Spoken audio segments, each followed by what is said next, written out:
देशात इंधनाची बचत व्हावी आणि पर्यावरणपूरक जीवनशैलीचा अंगीकार केला जावा यासाठी पंतप्रधान नरेंद्र मोदी यांनी अलीकडेच देशवासियांना विशेष आवाहन केले होते। पंतप्रधानांच्या याच आवाहनाला सकारात्मक प्रतिसाद देत आणि आधुनिक सोलापूरची पर्यावरणपूरक वाटचाल अधिक गतिमान करण्यासाठी आज सोलापूर महानगरपालिका पदाधिकाऱ्यांकडून एक कौतुकास्पद उपक्रम राबवण्यात आला। सोमवारी सकाळी सोलापूरचे महापौर विनायक कोंडाल हे नेहमीच्या शासकीय वाहनाचा त्याग करून चक्क ई-बाईकवरून महानगरपालिकेत दाखल झाले। महापौरांना अशा प्रकारे पर्यावरणपूरक वाहनाचा वापर करताना पाहून महापालिका कर्मचारी आणि नागरिकांमध्ये कौतुकाचे वातावरण होते।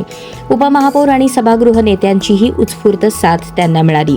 पर्यावरणपूरक मोहिमेला महानगरपालिकेतील इतर प्रमुख पदाधिकाऱ्यांनीही तितकीच साथ दिली। उपमहापौर ज्ञानेश्वरी देवकर आणि सभागृह नेते नरेंद्र काळे यांनीही पंतप्रधानांच्या आवाहनाचा आदर करत आणि नो व्हेइकल डेचे गांभीर्य ओळखून महापालिका परिसरात अनुक्रमे ईव्ही बाईक आणि सायकलवरून प्रवेश केला।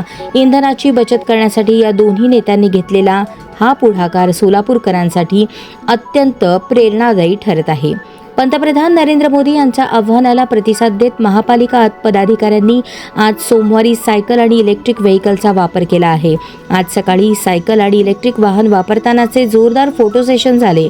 आता हे किती दिवस करणार असा प्रश्न देखील सामान्य नागरिक विचारत आहेत।